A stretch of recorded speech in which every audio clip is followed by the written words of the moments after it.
Today on InvestTalk, we give thanks to the good economy and asset returns in 2024. Then we look at what gains continued in today's market. We also answer questions about BF Corp, Newmont Mining, Terex, and more. And at the end, I discuss why you should be worried about the German industrial base. This is InvestTalk, independent thinking, shared success.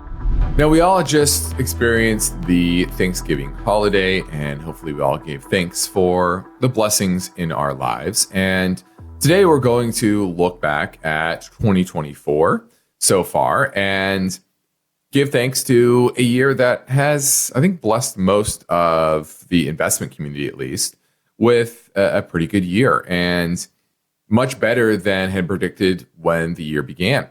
A lot of economists were expecting another recession, which didn't take place last year, but they said, okay, it's going to happen this year, talking about the inverted yield curve, et cetera. But it's pretty clear that based on the reports for Q3 of 2.8% growth, and then expected growth this year of this quarter of 2.6%, that we are in a pretty good shape to avoid that recession. Equity markets are up 20+%, depending on which one you're looking at. Current updated estimates from the GDP Now number has our fourth quarter GDP at 3.2%.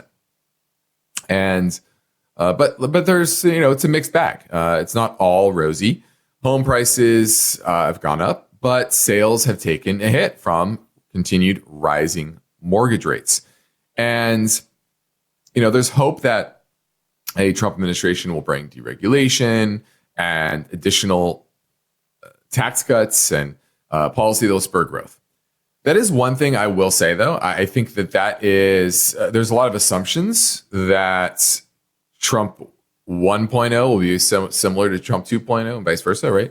But I think it's pretty clear by the cabinet picks that it's not as clear cut as was before. There are a lot of outsiders that have different views that will probably not align with general Wall Street consensus. You have Scott Bessent. I think that is the one appointee of incoming Treasury Secretary that the market likes the most because he's worked on Wall Street, and a lot of the market thinks he's a steady hand to lead the economic team. But he's just one voice in the room, and you obviously have people like Lighthizer that could come in and try to be more aggressive on tariffs and turn an economy that now is pretty good into something that is upended. And I think that's where 2025 shifts for me. I don't think it's as simple as that. The Doge, what do you call it? Doge committee. It's not a real body, but they're trying to cut spending. Well, when you cut spending, that can kill economic growth. It's bottom line.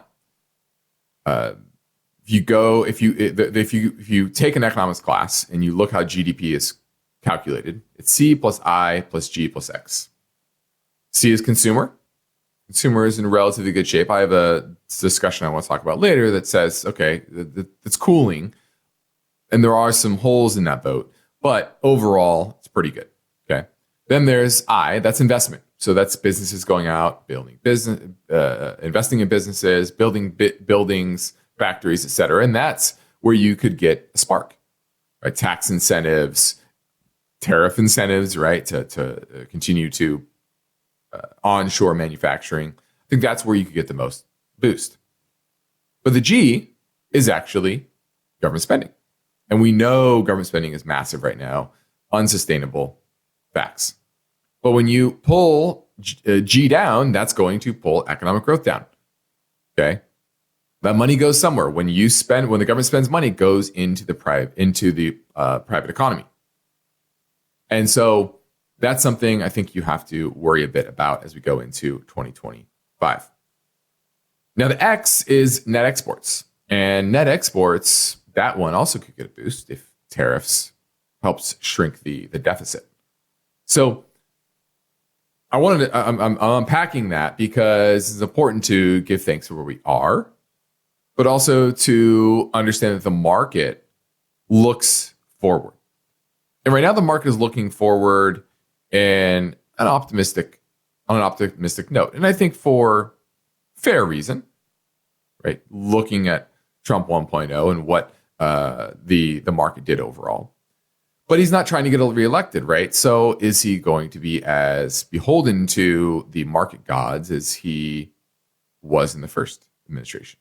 Or is he going to cater to his constituents that got him elected, right?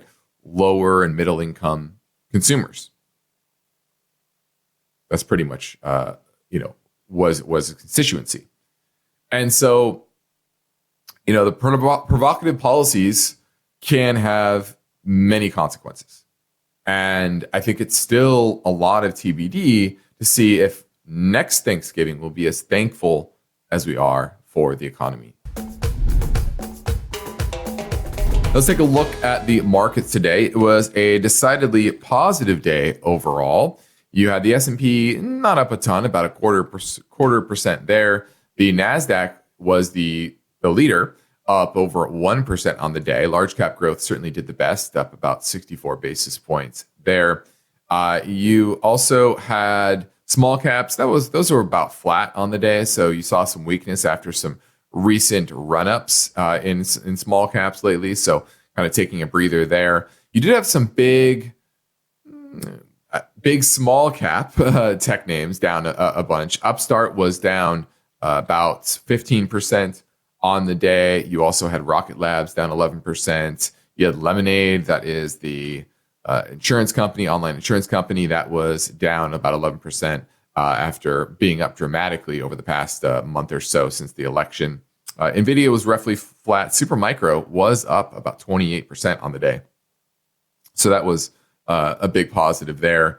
And Marathon Holdings, Bitcoin space, Bitcoin kind of cooled off over the weekend, kind of hanging around the 95,000 level. And so those that are related to Bitcoin also took it on the chin a little bit as well. So that's where we were on the day. Kind of a mixed bag overall, just the strength out of the NASDAQ. And that was really driven by Microsoft, Google. They were up 1.5% today. Amazon up 1 1/3. Tesla up over 3%, and Broadcom up nearly 3% as well. So that was the market for today. Oh, yeah, Meta up over 3%. That was really the driver of the NASDAQ. Okay. Hey, can I have your opinion on buying this stock for a long-term investment? NEM. NEM. Thank you so much. All right, looking at Newmont Mining, a name that we own for clients. Now, this is a name that we are discussing internally. Do we want to keep it beyond this year?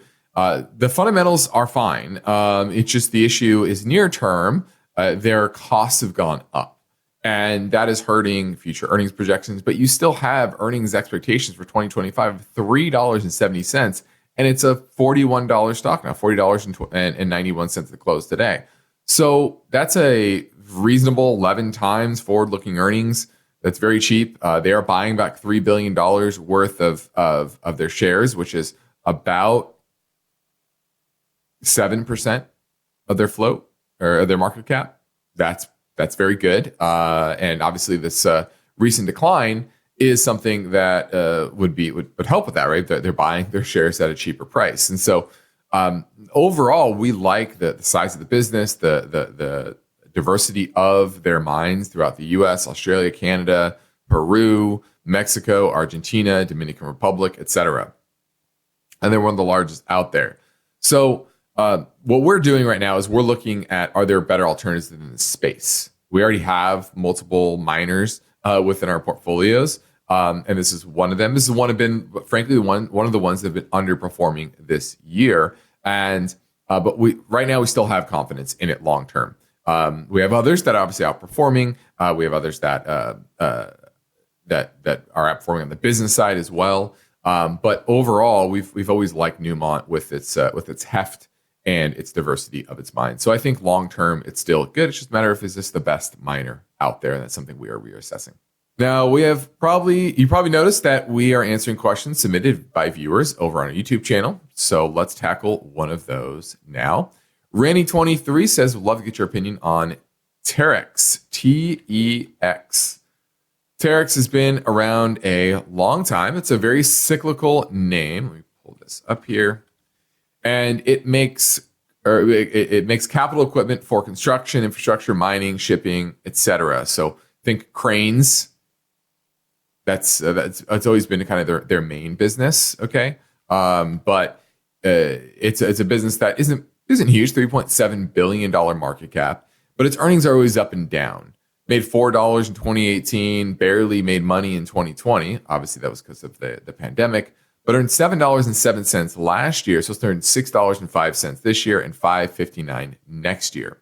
So certainly its business is going to ebb and flow with the construction industry. And we know that the commercial real estate industry is slowing down in many ways, and on the office front, on the multifamily front, et cetera. And so that's probably where you're getting earnings coming back in here.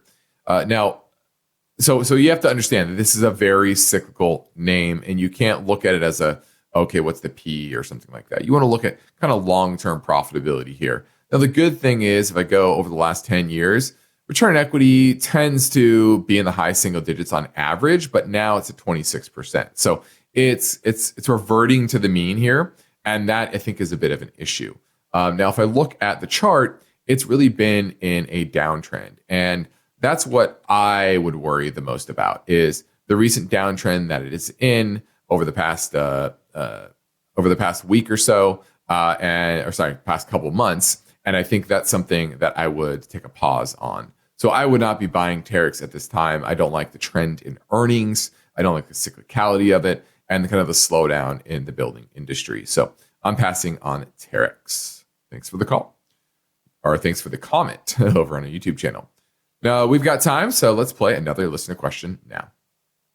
Hi, this is Daniel from Galveston, Texas. Just calling about the stock ticker Fox Corporation, FOXA. Wanted to know your opinion on this one and a good entry point. Thank you. Bye-bye. All right, looking at Fox Corporation, and this has been on really a tear. Engaged in news, sports, entertainment, content distribution. Obviously, the Trump election certainly will help the Fox News network. So that could be a reason for this rally. If you look at earnings, let's go to $4.12 this year, up 20% from $3.43 last year. Looks like an all-time high expected in earnings. So, the big question is it now priced in? And it's a $46.77 stock. I think that is fine. I think the biggest worry here was the issues around the lawsuits, the Dominion lawsuits. I know that they had to pay some sort of a payout. I forgot the exact number, but certainly that hurt the business and the credibility of Fox in general. And so that's bounced back, and I think it's shaken off that lawsuit. That's what it looks like for me. And overall, I from a business perspective, I think in this is a perfect instance where you don't want to play politics or allow politics to seep into your thinking here. You want to look at it on face value. And I would think this would be a good play. My biggest issue here, though, is think of advertising in Fox. And if RFK is going to ban medical or pharmaceutical advertising on stations, I think that's going to hit Fox and a lot of the other players in the space. So that would be my biggest worry here. And so that's why I would make sure I'd have an out on it. It'd be the 100-day moving average. Okay. Thanks for the call. Thank you for tuning in. If you enjoyed this content, please give us a thumbs up and subscribe for more updates. This is Randy, the Iowa trucker again. First off, thank you so much for your show. I'm not so sure I pick it up as well as I should, but I enjoy it and I do learn something. My question is something that I thought I understood, but now I'm not sure. Reversion to the mean. I know the stock market over time tends to go up, so the mean has to move somewhat. If you could give a brief explanation of that, that would help. For example, again, do some companies just grind up and never revert?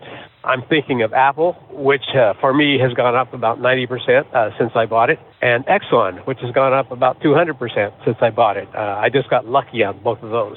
But they never seem to go back down, except a little dip here and there. I just want to understand this better because I would like to have more of both, but I don't know how long to wait, when I should get it. I just would like to know more about the reversion to the mean. Thank you very much. Again, great show. All right. Looking at some companies with long track history and track record. And reversion to the mean just is talking about how there's an average return. And I'll use the broad market, right? Say 10% nominal return. This year, equity markets were up 20%. Okay. Does that mean that they're always going to be up 20% and now that's the new average return for markets? No. Okay. Does that mean that has to return less than 20% next year? No, you could go up another 30%. But the long-term average is around 10%. Now that's with more tame inflation and there's some complexities there.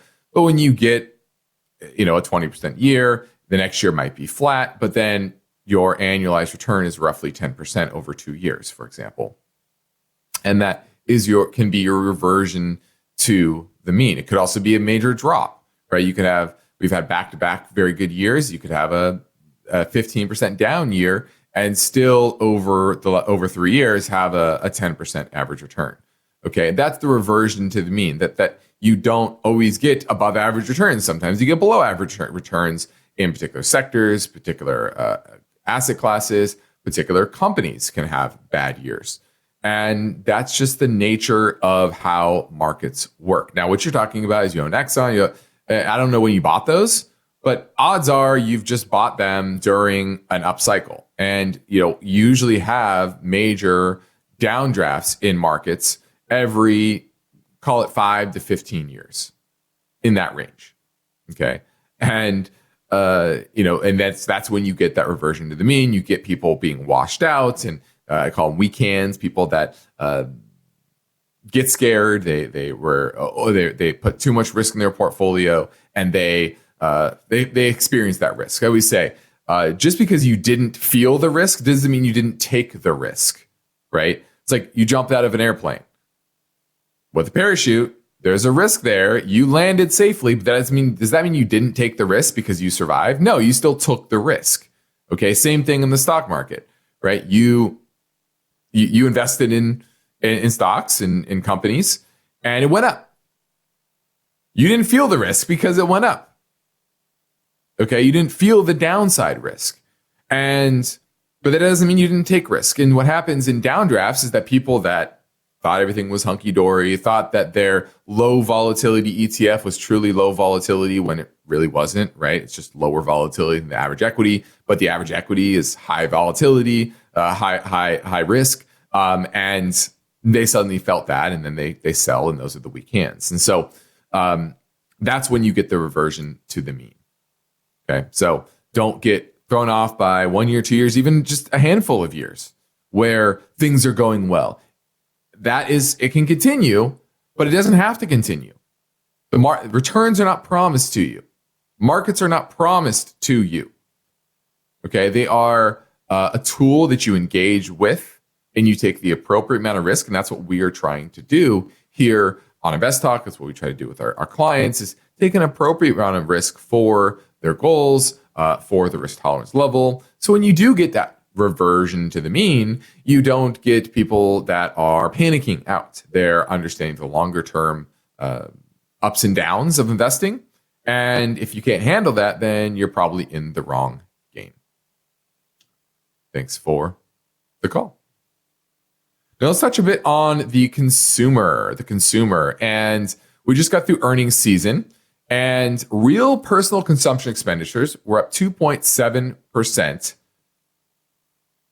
year over year. That's pretty good. Not amazing, but pretty good. But if you look at earnings reports and economic data, the spirit of the consumer is not quite as high as it was a year ago. I think you can say that by the election, right? The top level aggregate growth data and spending data is pretty good. But it's mainly in the high-end consumers. But guess what? Everybody votes. And so the middle and lower income consumers who are struggling with inflation, they're the ones that are feeling it the most. But the broader earnings and spending environment is being dragged up by the high end. Now, the first exhibit is Walmart. And you would say, well, Walmart saw 5.3% U.S. same-store sales growth last quarter. That's good. You think Walmart, that's people on the lower end of the income spectrum. But they pointed out that 3/4 of that gain were with households earning more than $100,000 a year. So what's happening is better off consumers are starting to trade down to Walmart. Now, maybe not the uber wealthy, but, the middle class, they're making 130, 150, 200,000 a year, probably not crushing it, but, they're okay. They're trading down. And it shows you that, they're becoming a bit stretched. Amazon said the same thing, that customers are looking for deals, are more price conscious, and some were trading down. And Home Depot said they face natural headwinds, and they said transactions over $1,000 were actually down 6.8% in the third quarter year over year. Now, if you look, once again, broader consumer consumption expenditures, they're still growing, but not accelerating, kind of flatlined. And more is coming out of household savings. Total credit to households is growing, okay, and savings rates are falling. So that's one metric you can look at there. And higher income consumers are continue to see their balance sheets improve, right? Equities going up, their equity in their homes continues to be robust. But financially constrained consumers continue to hurt. And that's why you see the Fed in a tough situation, trying to figure out, do I cut? They're up 50-50. They're going to cut on the 18th of this month. Why? Because broader data looks okay, but there's the lower end consumer that continues to struggle, and they are being hurt the most by these higher rates. And auto and credit card defaults remain pretty high for younger consumers, also feeling the pinch.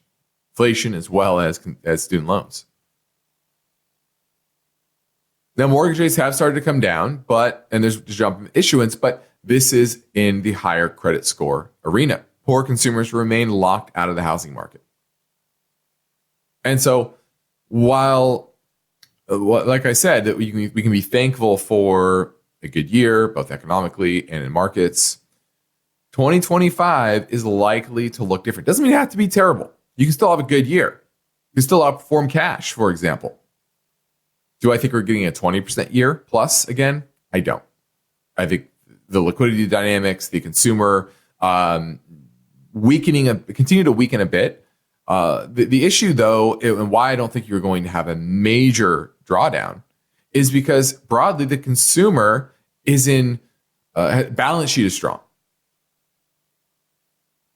Not only do they have locked in mortgages at 3%, their incomes generally have outpaced inflation over the past number of years, and their portfolios are high, right?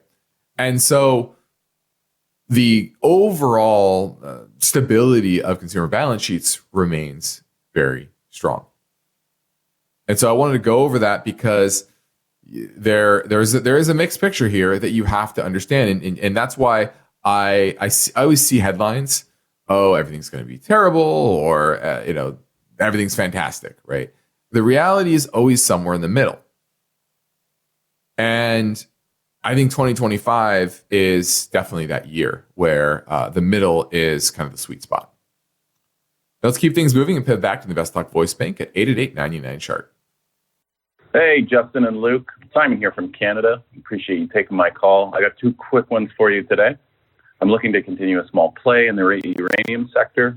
Wondering what a good buy point for Cameco would be. That's ticker CCO.TO. I know you guys do like this company. Also, would love your feedback on Denison Mines. That's ticker DML.TO. I've been building up a small percentage of it in my portfolio and just wondering if I should continue. Love what you guys do and look forward to hearing your thoughts. Cheers. All right, looking at Cameco and Denison. We own Cameco, had for a while. I think we bought it in the high teens, around $20 per share. Now it's at $58.83. And it is the largest Western uranium miner out of Saskatchewan, Canada. And they do have mines here in the U.S. And earnings, this is not really this is more of a play towards the growth and demand of uranium. And I think this continues to be the safest play within the uranium space. And so that's why we like Cameco. Still doing very well, even though it's the safest play. So there are others that do better year to year, but they tend to be, you never know with these small miners that don't produce much income or revenue. Those tend to be the ones that boom and bust. And so we'd rather be in something that is a bit steadier. Now, Cameco is a bit overbought right now. Looks like there's some active divergence. It looks like its momentum is waning a bit near term. So I think it's ready for a consolidation phase. If it gets back into the low 50s, that's where I'd pick up Cameco, CCJ. Now on Denison, I think the symbol is DNN. This is one of those smaller players, $2 billion market cap, and pretty much no revenue here. You have $500,000 in revenue last quarter, still losing money. And so this is one of those very speculative names. I know they're supposed to have supposed to have revenue come on, or mines, start soon, but that's not really coming to fruition. The analysts don't think so in the next year because they're still supposed to have less than $1 million in revenue per quarter for the next 4 quarters. And that's not something that I would want to jump on. But the chart does look very similar to Cameco, to be honest with you. And this one is trading around $2.29. I would need to wait for pullback all the way to 170 for me to 170, 180 in that range for me to get into Denison. But know that it's a very, very high risk play. Cameco would be a much lower risk play. Let's grab a live call. Mark from San Diego asking about Disney and listening via our InvestTalk podcast. Yeah, I love the show, guys. I have a chunk of Disney. It's slowly coming back to life and is wondering what the long-term outlook looks like. Well, long term, I think that's where I have the most questions with Disney, actually. Short to medium term, I think it's okay. Earnings are expected to accelerate into next year and beyond. You have them keeping ESPN. ESPN is keeping NBA long term. I think that's a positive.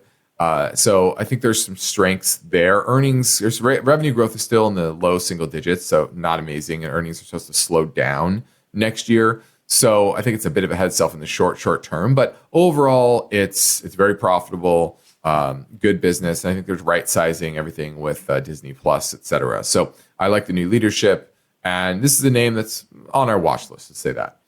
However, long term, I do worry a bit about, frankly, YouTube. The data shows kids are not watching Disney movies nearly as much as they were in the past. So they're not as tightly bound to these characters as, my generation and beyond or before were, right? And so a lot of them are watching YouTube stars and YouTube videos, and those are what they will associate their childhood with. And so I do worry a bit about the intellectual property of Disney longer term and their ability to continue to drive that growth, 15, 20, 30 years from now. But in the near term, I think it's fine. I would continue to hold it. Dave from Ohio. I really appreciate the program. I'm calling in about VF Corp. The symbol is VFC. You've talked about it many times in the past. Your thoughts about it, and if I should invest some more money into the stock. Be looking forward for your answer. All right, looking at VF Corp. I have talked about this before, and it's an interesting name because they have some pretty strong brands: Vans, North Face, Timberland, Dickies, etc.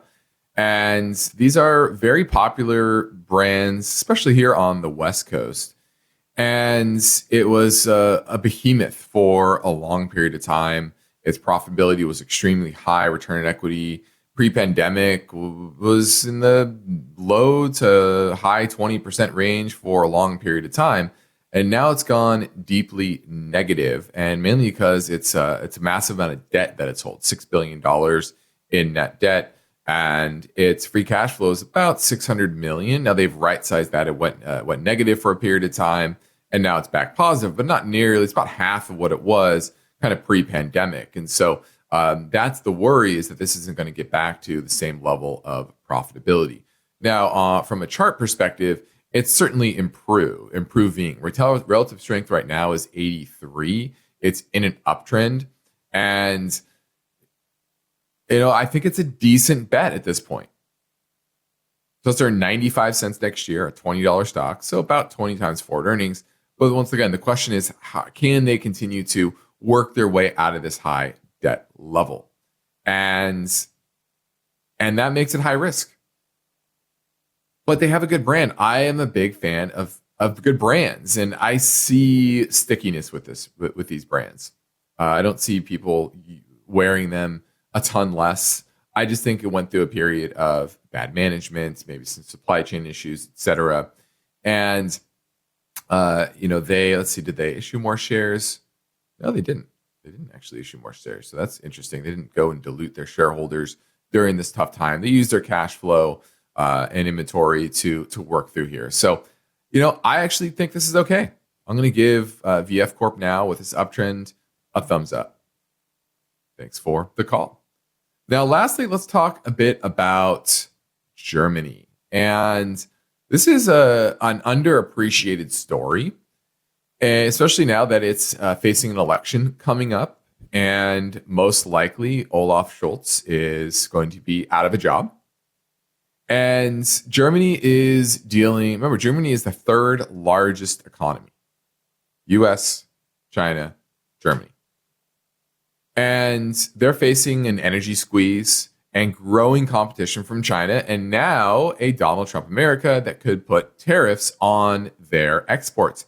Their economy, much like China, is dependent on their exports. And the fear is that their business model is collapsing. And, they've always been an industrial powerhouse, but the problem is that now technology is the world's oyster, right? It's what drives economic growth. Software companies and hardware companies in the tech space, they're the ones that are really doing the true innovation that drives efficiency of outcomes. It's not just building a great machine or great widget anymore. They are a great car in Germany's instance. It's old news, right? Moving from internal combustion engine cars, which Germany is so good at, to EVs, for example. But despite Germany being very good at basic research and engineering, their last successful big startup was SAP, which is, a large firm, large competitor to IBM, but, now is also falling behind a lot of the cloud names. And Germany has over 60 times as many people as Estonia, but only 15 times as many unicorns. So it just shows you that their small and medium-sized businesses are not innovating dramatically enough. It's all about incremental innovation. And China is becoming a competitor to them as opposed to a purchaser of their products. And so this is the core of the EU. This is the core of the EU economy. And something that I think us in America do not appreciate is the downfall, to some degree, of the German industrial base that is continuing. I'm Justin Klein. This completes another InvestTalk program. We thank you for listening. We encourage you to tell your friends and family about our free podcast downloads, which you find anytime at iTunes, Spotify, or Google Play. Be sure to rate and review on iTunes as well. Remember, we can help you better understand your portfolio dynamics and calculate your investor risk number by heading over to investtalk.com and clicking on the portfolio review button. It's free and confidential. Independent thinking, shared success. This is InvestTalk. Good night.